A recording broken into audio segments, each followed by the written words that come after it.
No matter how many videos we make about low tuning with toms, people still ask us, what are the limits? How low can you go? Well, today, we're gonna go even lower than that.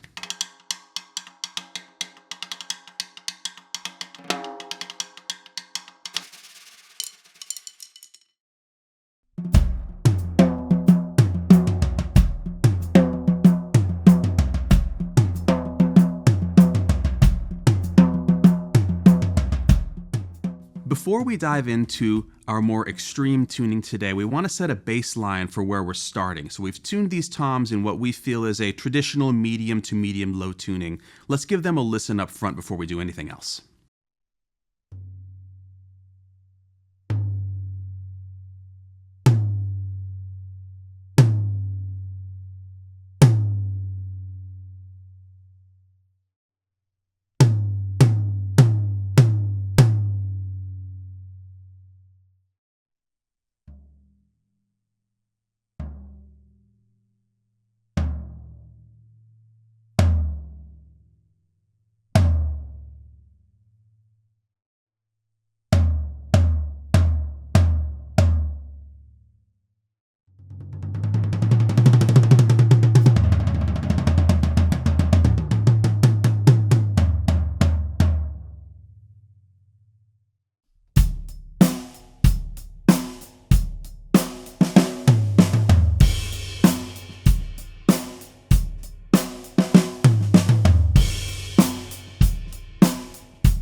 These are giving us tone, they're giving us attack, they're giving us a nice well-rounded sound, and they're blending in with the kit very nicely. The sound we're getting owes as much to the heads as it does to the tuning, and today we are using 2-ply Evans UV2s to get the most tone out of this and also a lot of power. For low tunings like this, using a higher mass head is definitely the way to go. We're using 2-ply heads today, both for durability and also for the amount of tone that we get at these lower tunings with a head such as this. For the rest of the information about our setup today, jump down to the description below. It's all right there. Now let's step it up a notch, or rather, down several notches. I was introduced to this tuning recently at a recording session at the behest of a producer who wanted something harkening back to late 80s and early 90s metal, where we had tremendous amounts of attack, but also almost a gated, really shortened tone out of the drum. Before we get into exactly how we pulled that off, let's hear how these drums are now that we've adjusted them to this style.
Alright, it's a pretty big jump from the previous tuning, and it's getting exactly what we're looking for here. Shorter sound, tremendous amount of attack, very powerful, articulate.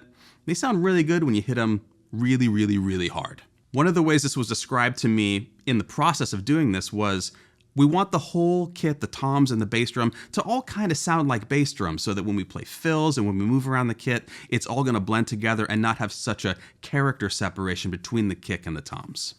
Let's hear a little bit more of these in context, and then we'll talk about exactly what's going on here.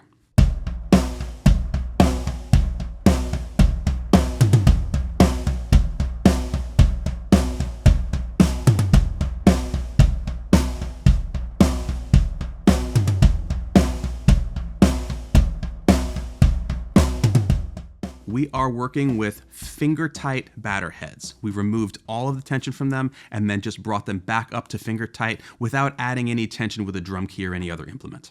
It's important to note that not only did I not retune the resonant heads, I didn't touch them at all. They are exactly where they were at the first tuning, and this is important because the tension that they are under is contributing tone to these insanely low tuned drums. Now, as to the reference idea of late 80s, early 90s metal, a lot of those drummers were using enormous drums that were not tuned this low. However, if we're operating in smaller rooms with lower ceilings or smaller clubs or just a smaller practice room and you want to go for this sound, this is a great way to get into that character without replicating the entire environment where those sounds were created. That means that making adjustments like this may seem extreme, so little tension on the toms, but on the other hand, it's getting us the result that we're looking for, though there's really no reason for us not to experiment with this. For those of you listening extra closely, you may have noticed that the tone in the bass drum is different than what we normally do here. If you're curious what we did to it, please follow the link below to our Patreon. It's a great way to help support us keep going with this show, and there's going to be content not just about the bass drum, but also extra playing excerpts from this video and some other content related specifically to what we did today.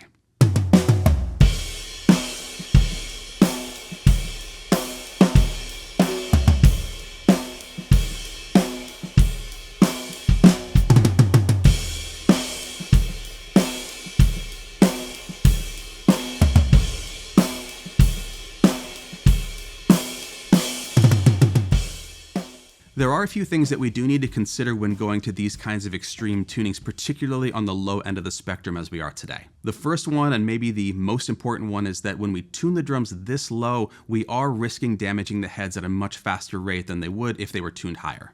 We're going with 2-ply heads because they are more resilient, and UV2s in particular are very resilient at these low tensions because of the material that they're made of.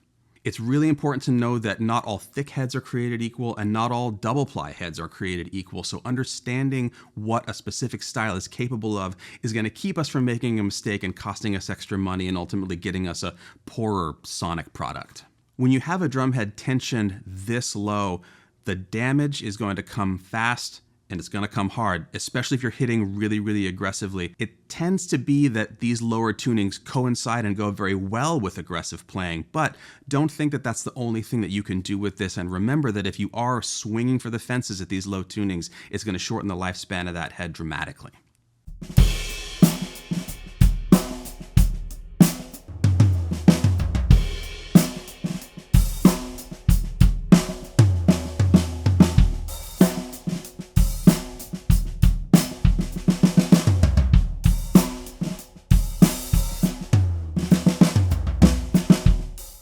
One of the most surprising things that we fell into today was discovering that the dynamic range, both usable and actually nice to listen to, was much wider at this tuning than we were expecting. Ordinarily, with this little amount of tension on the drum, I wouldn't think of playing dynamically or softly or through the range because it seems like it wouldn't work, but the proof is in the pudding and it actually really does.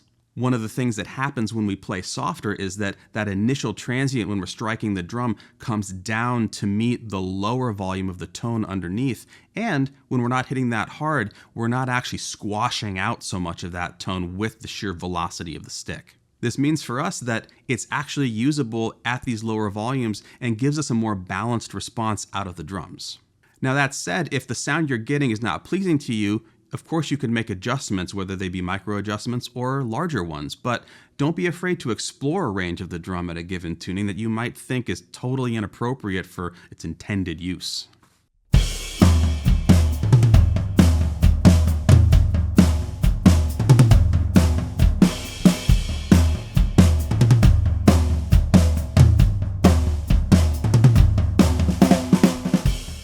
There's a lot that goes into defining a drum sound as low. This just goes to show you that there's a lot to explore inside of these different tunings, especially when it comes to something that really changes the character of the sound, almost to the point where it inspires you to play differently and generate different music.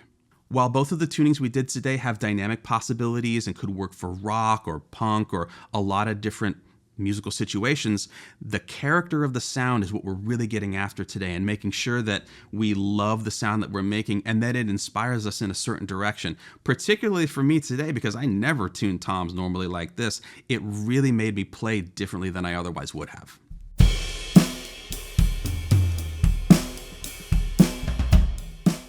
If you take nothing else from today's experiment, please take this. There's no such thing as an invalid sound, and that is included in whatever kind of music you're making. So remember that exploration like this, whether it's narrow or extreme, is all in furtherance of remembering that we are artists at the end of the day, even if we are helping someone else facilitate their music. And the more that we can add, the more options we have, and the more types of things we're comfortable with, the better off we're all going to be.